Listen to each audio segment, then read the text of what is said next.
last year I noticed Ibrahim Patel, and I noticed he's our Minister of Trade and Industry, and I noticed the Nasrec convention of the ANC in 2017 where Ramaphosa was elected. Both spoke about Ibrahim Patel spoke about investing in real assets, things that are going to make a social benefit, where you're going to benefit from the positive externalities, like making Eskom right would be good for every business because it would grow the economy. And the ANC explicitly called for investigating prescribed assets, which means not just going after government pension funds, but going after everyone's pension funds in exactly the same way that the Nats did, because we just want to do the same movie but change some of the actors, it seems, in this country. I called this out. I wrote about it in Business Day. I spoke about it on ENCA. And I was lambasted by parties inside of big business. For comparing them to the Nats. Is that their... No. For saying that prescribed assets is anything that the government would possibly entertain as a real idea. Oh, really? Yes. How long ago was that, may I ask? I think it was about August last year. Jeez, that's not very long ago. No. And the writing was on the wall. I didn't put my finger in the air and discern the breeze. I read the words written by the ANC and listened to the speeches made by its ministers. This is a recurring thing that goes on in our media and our business community. There's just inability to believe that the ANC might actually mean what it says sometimes. Yeah. We're all shocked. That's the one thing we have in common with our president, right? We're shocked. Perpetual surprise at how hitting your head against the wall in the same way produces the same outcome. And I think it's actually built almost on a sort of I guess you could call either elitist or racist assumption that the ANC is lying deliberately to the public, to its mass of supporters, base, because that's what it has to do to keep them under control and in its pocket. But really what they're going to do is what the sort of big business wants them to do. Right. So there's a chain of the soft bigotry of low expectations. There's the belief, firstly, that the masses desperately desire this. Well, no, it starts with a journalist. I mean, in a way, from a journalist point of view, I feel like it starts with journalists looking at politicians and being like, we can't expect them to really get it all and really understand it. And we've got to be very nice to them. Otherwise, we might alienate them. It seems like every journalist's greatest desire is to win the ear of the president, and they think they'd lose that ear if they said something critical or if they said it too soon. So they give a lot of slack and a lot of rope. And then the politicians think that the people wouldn't really understand the argument that, yes, we have very high unemployment, and yes, we're adding to that unemployment by retrenching people, but that's because the only way that an economy works is if you reward value add rather than reward sit on your hands. And in the long run, if we retrench a few people now, we'll make Eskom a going concern. Everyone will want to invest in it if it's a genuinely viable prospect. No. If you have a good idea, if it's a really good business idea, you don't have to take a gun to investors' heads and say, look, we're going to fine you, jail you, or if you don't invest in us. You just say, here's the brilliant idea. Yes. I remember when Ramaphosa came out, there was absolute euphoria in the media and the way people were reacting. And I was just thinking to myself, boiling frog is working. Yeah, I mean, my sense is when Ramaphosa won at Nasrec, I ululated with joy because I thought that he was a reformer, and also because I looked at Mark Data's polling, which had it that he was 6 or 8 times more popular than Nkosazana Dlamini Zuma within the ANC's base, and that the ANC's base, to a similar proportion, preferred business-friendly or keep it the same policies to radical economic transformation. And I thought that Ramaphosa understood that. I thought that Ramaphosa understood that he was beloved because people thought you were a man of independent wealth, so you don't need to loot, and you also have the nous to understand how business works and that you can't spend more than you make and that sometimes you have to retrench people. And Ramaphosa does send the right kind of signals on his own farm. He's retrenched a few people, but he can't retrench people at Eskom.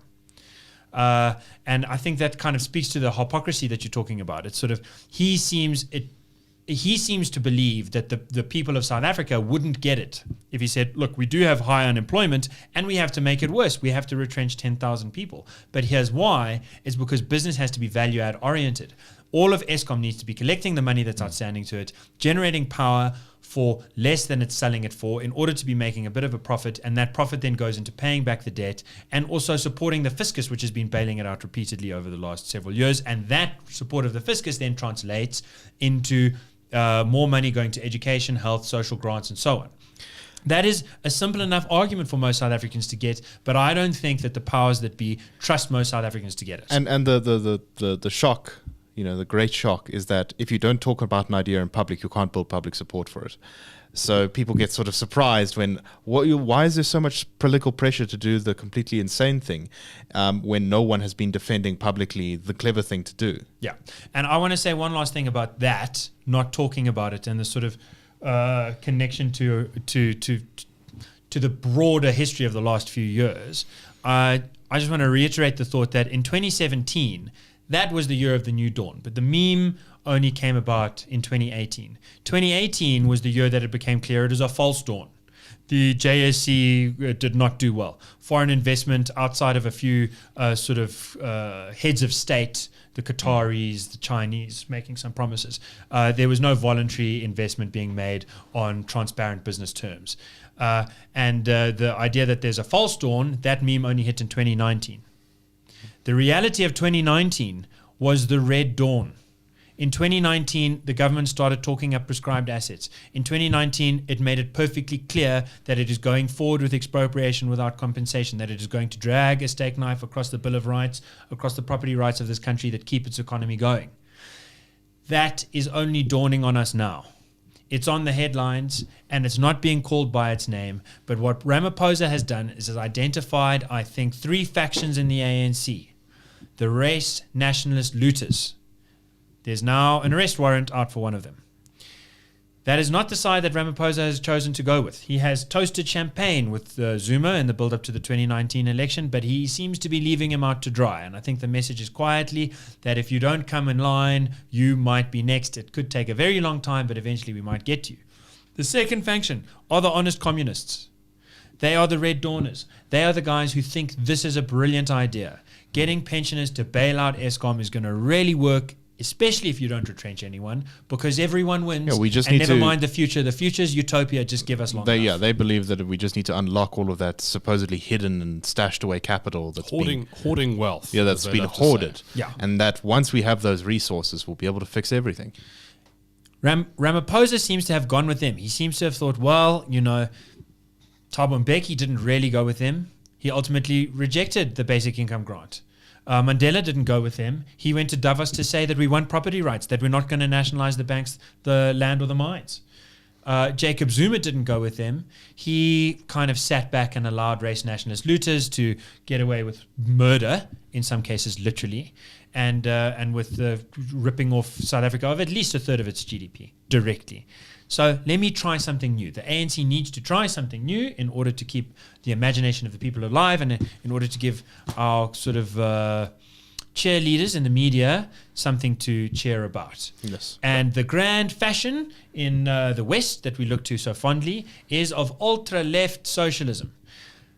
In other countries, they're doing it where they have still got some money some of other people's money to run out of. Right now, we've already run out of other people's money, so it's a particularly bad idea. But we're going to try it anyway. And the third faction of the ANC, the genuine reformers, the Kgalema Motlantes, the Trevor Manuels, where are they?